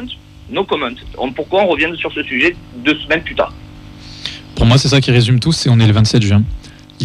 Alors, c'est normal de s'inquiéter, mais c'est encore trop tôt. Enfin, on a un président qui a toujours dit, depuis qu'il est arrivé, il a dit c'est moi qui mène le navire, suivez-moi, vous verrez que ça va bien se passer. Et pour l'instant, ça se passe bien. Donc, il faut lui laisser le crédit, il faut lui laisser le temps de faire ce qu'il a envie de faire. Je pense que la Coupe d'Europe, lui, ça lui fait pas peur. Il a réfléchi à ça depuis très longtemps et peut-être que le plan c'était pas de la jouer dès cette saison, mais on va pas cracher dessus. Donc oui, il a envie de ramasser tout ce qu'il peut ramasser. Il a raison et on le soutiendra et ça, on va pas se reprocher d'avoir de l'ambition maintenant. Hein. Donc, mais je pense que Fred l'a souligné tout à l'heure. Je pense qu'on n'est pas habitué au TEF aussi de tout ça. Les mots sont forts. On est en train de devenir un grand club. On en a rigolé, c'était un peu notre blague. Non mais c'était un peu une blague entre nous. Mais en fait, on est en train de devenir un grand club tout doucement. Peut-être un peu trop vite que les standings qui étaient prévus. Mais en fait, on a des problèmes de grand club. Et je pense qu'à Toulouse, on n'est pas habitué. Vraiment. Mais justement, raison de plus pour pas tout chambouler en même temps. Voilà, merci. De toute façon, on a compris, vous étiez d'accord tous les deux. On va se boire une bière après. Hein. Charles, est-ce que tu seras là à Béziers pour l'amicale du TEF? C'est quand tu me prends de court, je dirais le 29 juillet. Ouais, c'est bientôt, ouais. Non, le 15. Béziers, c'est le 15. Le 29, c'est Tarbes. Oui. Le 15 juillet. C'est le premier match, je crois. Ouais. Oui, c'est possible. Il est fort possible que le 15 juillet soit là. Ah. Eh bien, écoute, ce sera un plaisir de vous rencontrer et tout. Parce que j'aime bien vos débats, vous êtes géniaux. Mais là, quand j'ai entendu ça, je suis sorti de mes gants. Parce que forcément, l'inquiétude est liée. On ne peut pas dire qu'il n'y a pas d'inquiétude. Si on dit aujourd'hui, Comolli a dit, Comolli a fait, donc on doit dire amen. Non, mais on ne dit pas amen. Moi, je dis pas amen. Mais là, au jour d'aujourd'hui, moi, je dis qu'on n'a pas grand-chose à lui reprocher à Comolli depuis 3 ans. Heureusement, c'est le meilleur président pour Charles. Après, peut-être que dans une semaine, quand l'UEFA aura rendu son verdict, là oui, peut-être que j'aurai quelque chose à lui reprocher. De toute manière, c'est le but d'un débat, c'est le fait qu'on soit pas tous d'accord. Ouais. Tu as bien fait d'appeler, tu as eu totalement raison. Bien sûr, et c'était le but aussi, on voulait un peu stimuler tout le monde, parce que dans cette émission, on se fait un peu chier des fois là. Au moins là, on a eu du débat là. J'adore. Après, l'inquiétude, Charles, on l'a tous en début de saison. Ça fait moi 30 ans que j'ai l'inquiétude de savoir qu'est-ce qui va se passer. Alors, moi, je vous donne rendez-vous aux vacances de Toussaint. C'est là où le premier bilan, tu as 10 journées qui seront passées, tu auras un peu la Coupe d'Europe. C'est là où on verra un peu où on en est. Avant, ça sert à rien. Moi, je vous donne rendez-vous à la Bodega en août parce que ça manque aussi. Hein. Il y aura du transfert, il y aura de tout, il y aura des choses positives, c'est sûr, il faut y croire dans ce sens-là. En revanche, moi, quand un président devient exigeant, quand un président veut nous faire devenir, pour reprendre les termes de Camille, un grand club, à ce moment-là, il va falloir qu'il en assume les revers d'un grand club et des auditeurs qui vont pouvoir, comme moi, petit à petit, lui dire je vous aime, président, mais des fois, je ne vous comprends pas. Après, tu sais comment c'est, Charles, les mecs, c'est des roublards, ils sont pas... Voilà, donc ils te disent des trucs en public, derrière, il se passe autre chose. Ça. La com. Ça t'annonce des joueurs, là, tu balances 2-3 os, là, tu sais, fait boire ronger, en fait, c'est pour un peu, fait boire un écran de fumée, des théories, moi, j'en ai plein, tu sais. C'est sûr. Des clubs, ils savent, des clubs qui n'ont pas la data ou qui sont en retard, ils se disent, tel TEF s'intéresse à lui. bim, j'y vais dessus, tu vois. Bien Enfin, sûr. il peut se passer plein de choses dans les transferts, dans les Et mercatos. c'est le mercato estival et on va passer un été mouvementé. Merci beaucoup Charles. Merci les gars. Salut, merci Charles. encore. Gros Vous êtes bisous des et deux. on se capte à Béziers. À Ciao. bientôt. Ciao. On va enchaîner un petit peu parce que du coup, je pensais pas qu'on s'en tiendrait aussi longtemps sur ça et très bien. Est-ce qu'on a encore des réactions sur Vincent? On va recevoir Cédric Granel de TFC Database. Il y a tellement de réactions, mais c'est intéressant. Il y a un gros débat quand même en interne, que ce soit sur Facebook, sur Twitch. Il y a beaucoup d'avis qui sont très tranchés, beaucoup d'avis qui sont partagés. Il y a des petits conflits, mais toujours dans la bienveillance. C'est ça qui est aussi intéressant, c'est que on peut quand même discuter tous ensemble. Et c'est aussi le but de cette émission. Donc j'en profite aussi pour relancer un appel aux supporters. N'hésitez pas, vous pouvez nous écrire par message privé pour venir en plateau, pour donner votre avis. Si vous n'êtes pas sur Toulouse, vous ne pouvez pas venir. Il y a toujours la possibilité de participer par téléphone. Pas obligé de faire comme Sacha, d'être stagiaire à Radio Stadium. Voilà. On peut vous inviter normal aussi. Parce que j'en vois qui découvrent l'émission. Il y en a qu'on n'a pas eu sous un commentaire. Je parle d'un Christian qui commande pas mal sur cette émission-là et qui n'apprécie pas trop la méthode Comolli, qu'on peut comprendre que ça peut déranger. Moi, c'est pas. Non, mais moi je l'invite à venir à l'émission tout simplement pour échanger. Il en faut parce qu'il n'y a pas que du bon dans cette méthode-là et on est les premiers aussi à le dire. Mais on essaie d'être le plus. Moi, je dis pas que c'est une méthode que. C'est la data quand même. On est sur de la data pure et dure. C'est où t'adhères au projet ou t'adhères pas. Et si t'adhères pas, Non, mais ce que je veux dire, c'est que. Tant pis. C'est pas une méthode que moi forcément j'appliquerai. Oui, non, mais bien sûr. Mais elle existe et c'est la voie choisie. C'est la voie qui voilà. Donc après. C'est la voie. C'est côté obscur de la force. C'est la voie. Après, on a tous un dénominateur commun. C'est l'amour du club. C'est qu'on est violé, quoi. Ouais. Voilà, donc oui, on peut discuter tranquillement. Même avec un peu houleux, c'est bien. Il faut gueuler un peu. C'est pour les vues. Mais on se respecte tous. Exactement. Riolo. Ah putain, ta gueule. On va enchaîner avec notre invité ce soir qui est Cédric Ganel du TFC Database sur le compte Twitter. T'as encore la data, tu vois. Merci.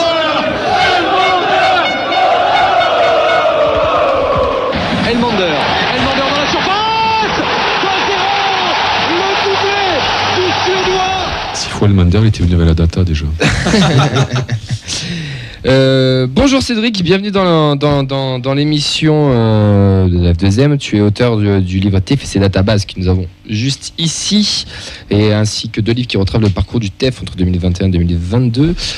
Comment ça va déjà pour commencer?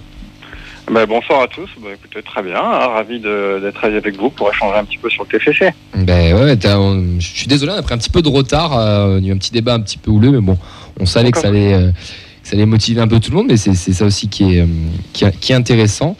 Avant qu'on commence, toi par rapport au débat, je sais pas si tu l'as écouté ou pas, mais est-ce que tu es un petit peu inquiet pour la suite? Ah non, moi je suis pas du tout inquiet, je suis pas non plus optimiste, mais voilà, je suis entre les deux, quoi. Mais je suis plutôt serein malgré tout parce que pour moi, on n'a pas toutes les informations. Ouais. On ne sait pas comment ils travaillent exactement, précisément. Eux le savent très bien. Et je pense qu'ils ont des idées d'un projet global qui ne s'arrête pas à l'équipe 1, qui ne s'arrête pas à un coach, qui ne s'arrête pas à 3 joueurs. C'est beaucoup plus global que ça. Ça concerne toutes les équipes, tout un club, tout ce qui se passe, administratif aussi, tout. Et c'est ce qui se passe est un peu brutal, inattendu et peut surprendre de l'extérieur, mais à mon avis, quand on est à l'intérieur, qu'on a toutes les informations qu'ils ont, ça me semble être quelque chose de cohérent. Alors après, c'est une vision qu'ils ont, ça ne veut pas dire que ça va marcher, mais ça me semble être en tout cas cohérent ce qui est fait et rester dans une certaine logique. Ça ne veut pas dire que ça va marcher, mais voilà. Moi, ça me semble solide, quoi, en fait. On dit pas que c'est la bonne ou pas la mauvaise ou la bonne méthode, mais c'est celle-là. Voilà. Voilà, après moi, ça me semble cohérent et normal. Nous, on a l'habitude, quand on voit l'actualité du football, on parle d'un changement d'entraîneur, d'un joueur, mais là, c'est fait autrement, dans un timing qui est celui qu'il est, mais c'est fait autrement, d'une autre manière, avec des idées. Et on sent qu'il y a des idées derrière. Voilà, on n'a pas l'habitude de ça. On va voir. Cédric, merci d'avoir intervenu sur ce débat. On va le clôturer, on va passer vraiment à toi. Est-ce que tu peux te présenter un petit peu plus que la rapide présentation que j'ai faite? Qui es-tu, Cédric Granel? Je suis un supporter du TFC depuis plus de 30 ans. Voilà, j'habite dorénavant Paris, ce qui m'empêche de venir à suivre tous les matchs et venir tout le temps au stadium, mais j'y viens dès que je peux. Je travaille, en fait, c'est pour le boulot que je suis à Paris, je travaille à Canal+, je m'occupe des stats dans les émissions et les matchs de foot de Canal. J'aide les journalistes à trouver des stats, je réponds à leurs demandes, je leur fais des propositions, etc. Et donc, voilà, de par mes activités, je travaille les week-ends et je ne peux pas être là trop souvent, mais voilà, et donc, du coup, c'est lié à ce métier-là que j'ai eu envie de me lancer dans les stats, de créer un compte TFC à ta base, qui fait suite à une grosse base de données que je me suis créé de stats sur l'historique du TFC. Et puis après ce compte Twitter, il y a un compte Facebook aussi, est venue l'idée d'un livre. Voilà. Ouais, donc on en est au numéro 2. Gros chemin que tu as parcouru. Donc l'idée de créer ce compte, c'est vraiment suite à ton métier à Canal, c'est ça ? Oui, parce que je bossais dans les stats, je suis un fan du TFC et je me suis dit pourquoi pas avoir des stats à donner sur le TFC, à suivre ça au quotidien, ça m'a donné envie. Donc voilà, je me suis lancé, j'ai passé des heures et des heures à créer une base de données et à la suite de ça, j'arrive à sortir certaines stats que je partage sur les réseaux. Est-ce que tu t'attendais à un tel succès ? Entre guillemets, succès. T'es pas une rockstar non plus, mais t'as quand même un petit succès sur Twitter et il y a quand même pas mal de gens qui te suivent. Je sais que nous, à chaque fois qu'on t'a demandé quelque chose, tu réponds ultra rapidement. C'est vraiment quelque chose de très chouette. Mais est-ce que tu t'attendais à ça ou pas ? Là, je me suis jamais posé cette question-là. Je sais pas si c'est un succès ou non. Entre guillemets, succès. Il y a vraiment marqué entre guillemets sur ma fiche. Hein. Ouais, non, d'accord. Mais moi, c'est pas comme ça que je raisonnais. Moi, c'était l'envie de partager mes stats, de montrer le TFC sous un autre jour, que je maîtrise et que je connais. Et voilà, c'était juste ça. À aucun moment, j'ai réfléchi à autre chose, quoi, ou à une audience, ou etc., quoi.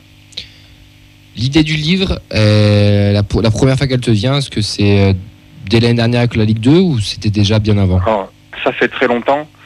Elle ne vient pas de moi.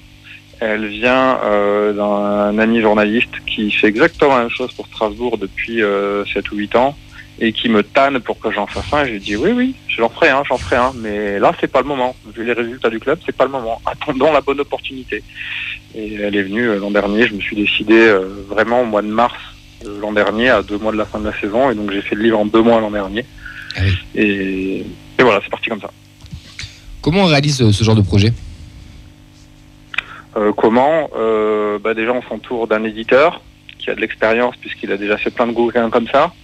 Donc, il m'a aidé notamment en filant la maquette de son premier livre. J'avais démarré comme ça. En gros, en 2 mois, j'avais pas le temps de faire plein de choses tout seul. Donc, il fallait partir sur une base solide. Et je me suis pas mal inspiré du coup de cette première maquette. Et après, on remplit. Et puis après, on a aussi le soutien du club qui m'a beaucoup aidé, aussi bien sur le premier que sur le deuxième numéro. Ils m'ont fourni toutes les photos que je voulais. Vraiment, ils ont été dès le départ, ils étaient derrière moi et dès que je voulais un truc, ils me donnaient toutes les photos.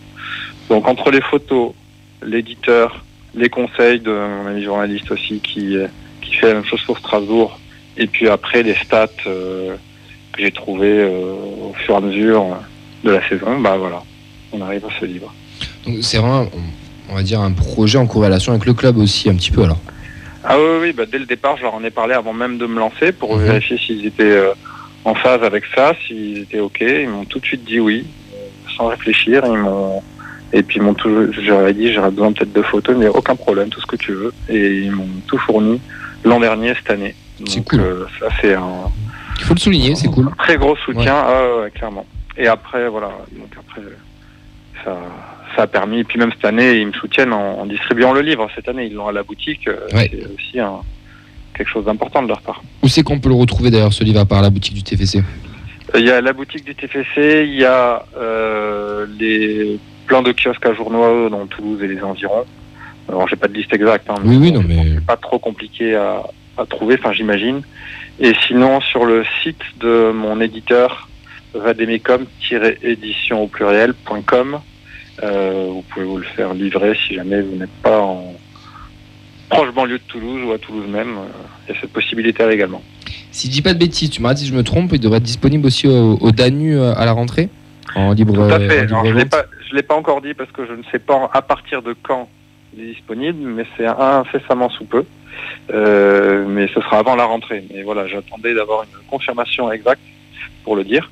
Mais voilà. Mais non, on est partenaires avec eux, nous l'ont dit que ça devait se faire, donc c'est pour ça que je pensais que ça. C'est sûr. Le patron va réceptionner les livres et il y en aura aussi effectivement là-bas. Mais bon, ça, quand je dis incessamment sous peu, je pense que c'est peut-être dans l'histoire d'une semaine ou quelque chose comme ça. Mais quand on commentera les matchs, on pourra acheter, les gens pourront aller acheter le livre de voilà. Cédric. Exactement. On compte sur nous. C'est bien de le dire aussi. Compte sur nous pour te faire la pub. Alors là, t'inquiète pas qu'on va même s'en servir pour nos quiz, je pense, de ce livre. Allez-y, faites-vous plaisir.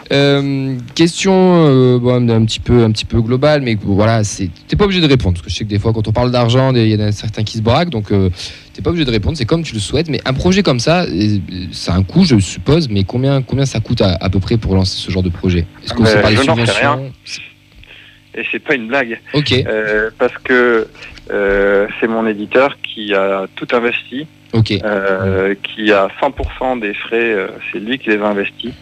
Et j'ai pas eu cette discussion avec lui. Voilà, donc je ne sais pas exactement combien ça coûte. Après, de toute façon, ça dépend du tirage. Déjà du nombre de livres édités. Ça dépend une année sur l'autre, c'est pas la même. Là, je sais qu'il y a des il y a eu le coût de la vie, vous savez qu'il a augmenté. Là, l'achat de pages pour un livre, c'est pareil, ça a augmenté, le transport aussi, etc. Donc je sais que ça a coûté plus cher ce livre-là que le précédent, d'autant plus qu'il est plus gros. Ouais. Mais après, j'ai pas de chiffres, j'en ai vraiment pas, je n'en sais rien. Tu connais le chiffre de la dernière vente, enfin 1, 2, 3, le nombre de ventes du dernier livre de l'année dernière? Non plus. Okay. Non plus, parce qu'on a... Je connais pas tous les chiffres en fait, Cédric. Mais en fait, cela, on a dit qu'on se faisait un point plus tard. Je ne vais pas rentrer dans tous les détails. Oui, non, t'inquiète. Il y a eu quelques péripéties et on s'est donné encore quelques mois avant de faire une clôture réelle et de donner de donner les chiffres. Mais pour l'instant, on attend encore un peu parce que tout simplement, ce livre, il y en a qui ont découvert ces ouvrages à travers le 2023, mais qui n'ont pas eu le 2022 et qui le veulent. Donc il y en a encore qui sont en train d'être vendus. Ouais. Donc voilà, le 2022 d'ailleurs n'est qu'en vente que sur Internet. Donc lui, il l'a retrouvé dans tous les kiosques, dans la boutique du TEF. Je l'ai entre les mains là, vous pouvez le voir. Il y a pas mal d'images. J'essaie de le montrer un petit peu à l'antenne. On a pas mal d'images de toutes les journées. On a pas mal de photos, que ce soit de la Coupe de France, que ce soit du championnat. Il y a de très jolies photos d'ailleurs. Celle-là particulièrement est très belle. C'est radiophonique ça aussi quand même. Ouais, mais non, mais je le montre à la caméra. Donc voilà, il y a quand même pas mal de trucs. C'est quand même assez intéressant. Tu l'as feuilleté un petit peu tout à l'heure. Ouais, je l'ai feuilleté tout à l'heure. Ouais. Non, mais c'est bien foutu quoi en fait. C'est simple et en même temps ça fourmille d'informations. Donc c'est bon, mais c'est bon, après il est très agréable en main, on va dire, tout ça. C'est la qualité du papier est top aussi. Et non, enfin c'est un bel ouvrage, ouais. C'est bravo. Merci. Bravo. Merci. Alors moi moi j'ai découvert Cédric et plus particulièrement son Twitter. Et c'est un truc que j'adore. Il y en a qui disent qu'ils se lèvent le matin, ils vont acheter le journal. Mais moi, je me lève le matin et je regarde. Les anniversaires des joueurs. Ouais. Non, mais sérieux. Tu redécouvres des joueurs qui sont sautés. Exactement. Génial, parce que voilà, donc moi j'ai un certain âge et ça me rappelle des joueurs et voilà. Mais je suis content. Non, mais c'est super. C'est simple, ça aussi, tu vois. Il n'y a pas de grands discours. Il n'y a pas besoin de faire de grands discours sur les réseaux pour faire des choses intéressantes, quoi. Et bien pour ça, bravo, c'était une bonne idée. Eh ben merci encore. Ouais. On va revenir. Ça. Ouais. On va revenir un petit peu sur ton métier à toi. Donc tu es journaliste coordinateur statistique sur Canal, c'est ça? Voilà, tout ce qui est autour des stats dans le foot à Canal. Mais est-ce que tu peux nous expliquer un peu plus en quoi ça consiste? Parce que là, en fait, tu es en train de moi, de ce que j'ai compris depuis tout à l'heure, c'est que Dominique Armand, il est pas si fort que ça en stats et que c'est toi qui le sous dans l'oreillette, quoi. Non, il connaît très bien, il a des idées et quand il a besoin et qu'il n'a pas les outils pour faire quelque chose, il me demande. Quand moi, pareil, j'ai des idées, je lui soumets des idées. Ça marche dans ces deux sens par rapport à lui ou quelqu'un d'autre, peu importe. Hein. C'était une vanne. Oui, je sais bien. Mais voilà, le principe, c'est ça. Voilà, j'ai des outils à disposition. parce qu'on travaille avec un prestataire stats qui s'appelle Opta. Ouais. J'ai des bases de données aussi perso, et entre tout ça et puis quelques sites internet, je cherche des infos, et soit parce qu'on me les a demandé, soit parce que je cherche des idées en fonction des thématiques abordées, ou de ce qui se passe dans un match, et après je les communique. Voilà. Et si je trouve pas avec tout ça ce qu'on me demande, on peut aussi faire appel à la rédaction d'Opta, en leur posant des questions, et qui eux ont des outils encore plus poussés, des données qui vont encore plus loin et qui peuvent répondre à nos questions, et voilà. Et après on retranscrit ça soit oralement à la voix pendant les matchs ou les émissions, soit directement sur l'écran, vous voyez apparaître des stats. Voilà. C'est intéressant, c'est très intéressant, surtout que les stats sont de plus en plus présentes dans le milieu du foot. Et bon, en parlant de stats, de data, on est bien au TFC. Hein. Toi, comment tu as vu l'arrivée de Comolli, de Redbird, de cette data au sein du club?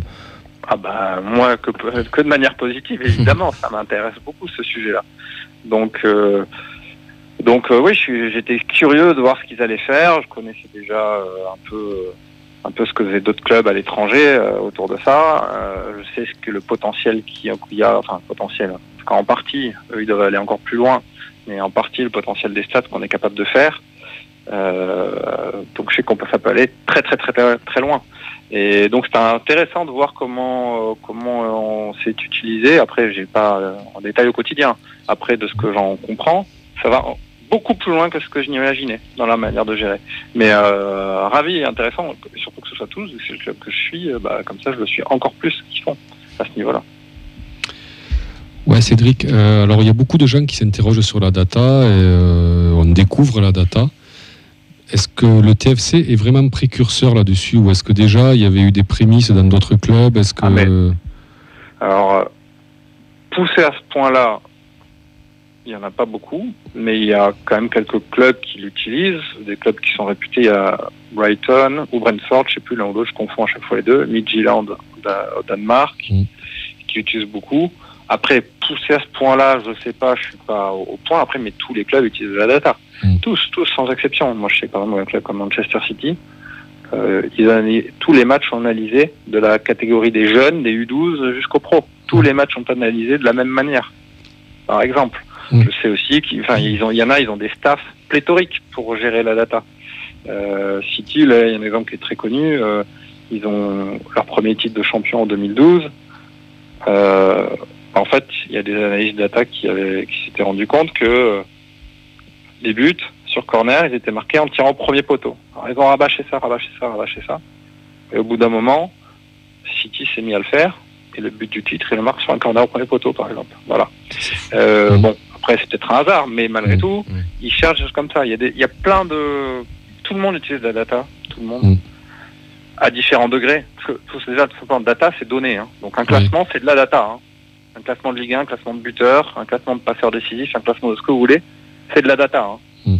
Donc, un score d'un match, c'est de la data.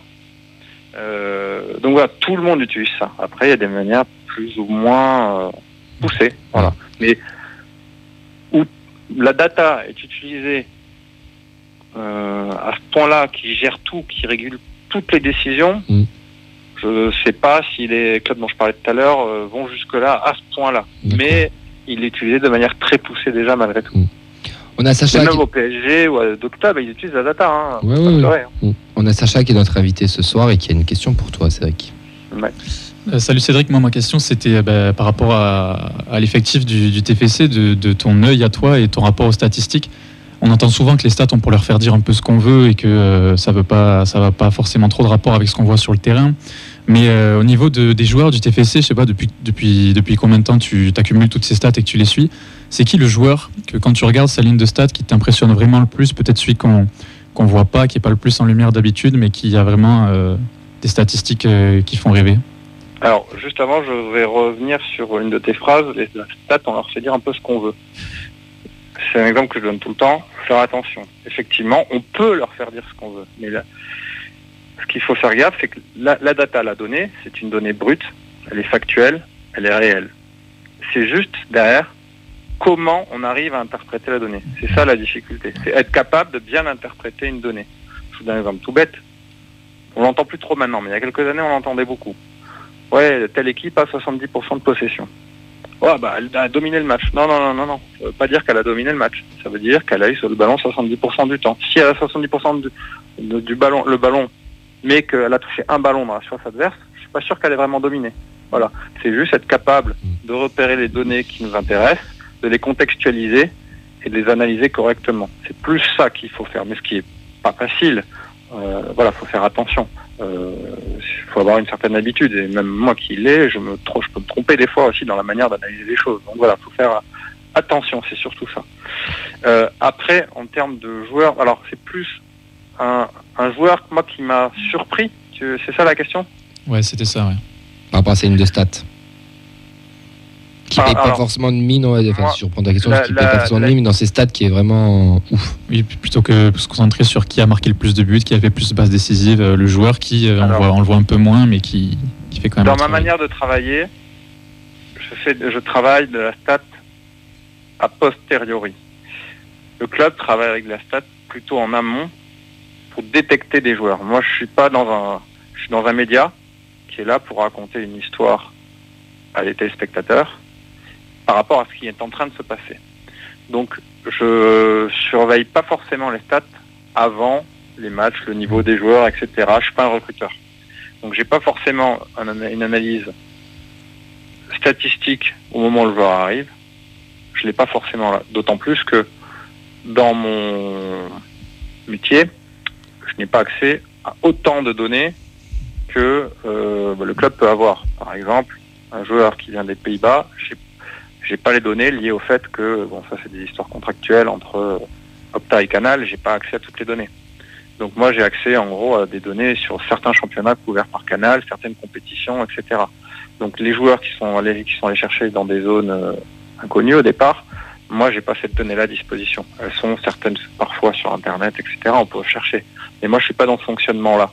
Donc j'ai pas forcément au départ en disant tiens celui-là il va être bon, celui-là il va pas être bon, ça j'en sais rien.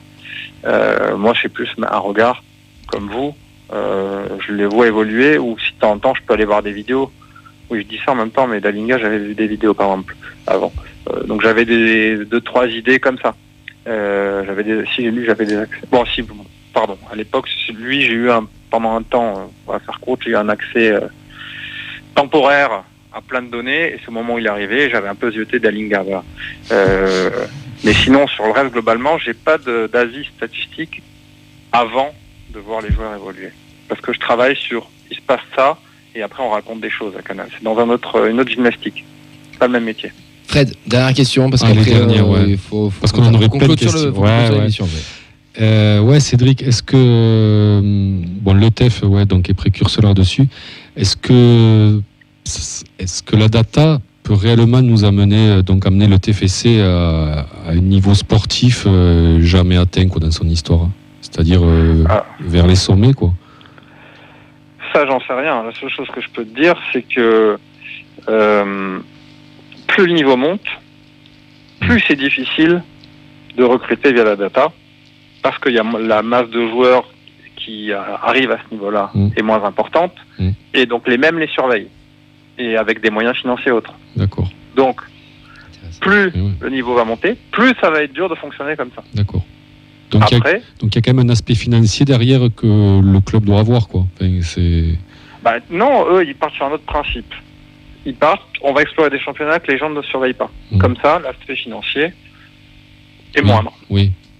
Donc, pour l'instant, ils fonctionnent comme ça, sur des championnats quand même, la deuxième division néerlandaise, la deuxième division d'Espagne. Ouais. Voilà, ils fonctionnent sur des championnats comme ça. Les championnats nordiques, Voilà, ils cherchent des championnats comme ça.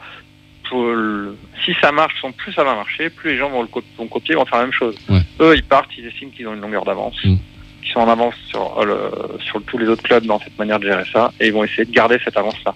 Après, je suis pas devin, je sais pas, on verra, mais justement, c'est l'heure de vérité.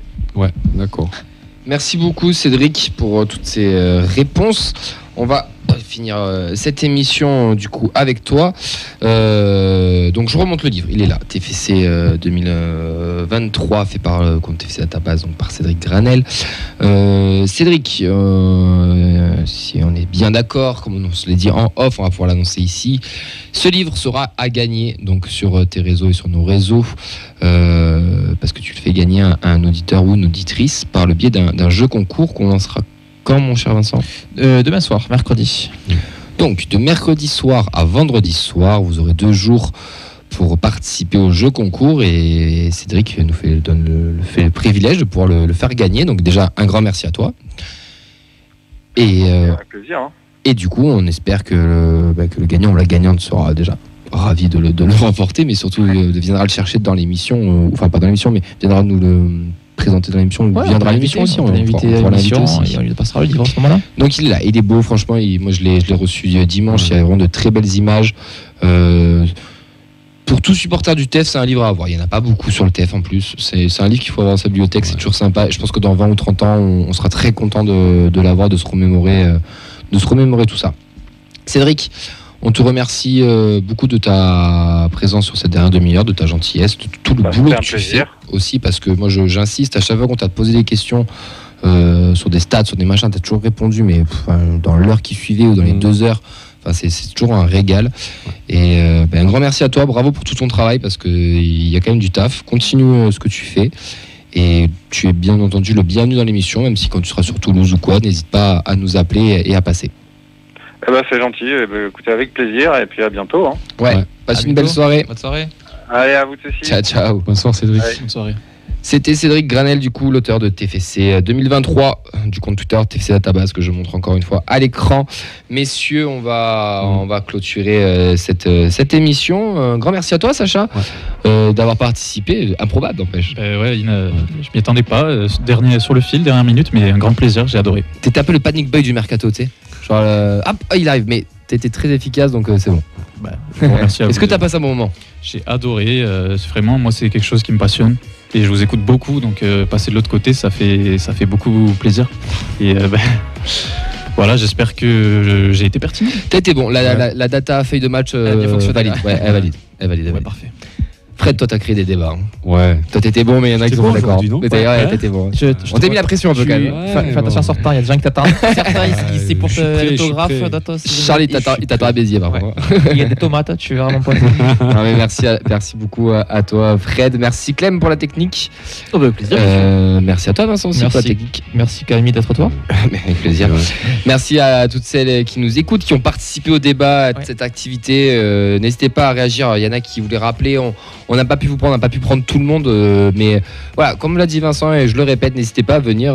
Sacha, il l'a fait, vous allez voir, c'est un super moment. Il n'y a pas de prise de tête, c'est cool sans les débats houleux. C'est aussi le but. Il en faut aussi un petit peu. Moi, j'étais content aujourd'hui qu'il y ait des petits désaccords. Je me suis fait la miner, tranquille. Je peux rentrer à la maison. Oui, tu peux rentrer. Parce que j'ai une famille quand même. J'ai des femmes, des gosses. Demande des conseils à Yves, il est habitué à ça. Il te dira comment raser les murs ou casser les murs. Non, je vais pas raser les murs. Non, mais c'est bien d'avoir des. Je pense que de toute façon, on ne pourra jamais être d'accord sur ce sujet-là. C'est cool. On va suivre les événements. On se donne rendez-vous mardi prochain pour l'émission foot.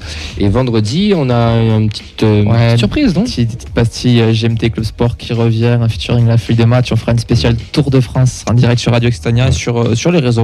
On vous partagera ça. Ça sera vendredi de 14h à 15h. Donc si vous êtes au chômage ou vous ne savez pas quoi faire l'après-midi, n'hésitez pas à nous regarder. Sinon, il y aura quand même un replay. Et vive le sport sur Antenne 2. Fredo. C'est ça. Allez, merci à tous de nous avoir suivis. On vous fait un gros bisou. Merci à celles de Twitch aussi, de Facebook et de Radio Extania. On réécouter partout et on embrasse ceux qui nous écoutent en podcast. Ciao. Salut. Ciao.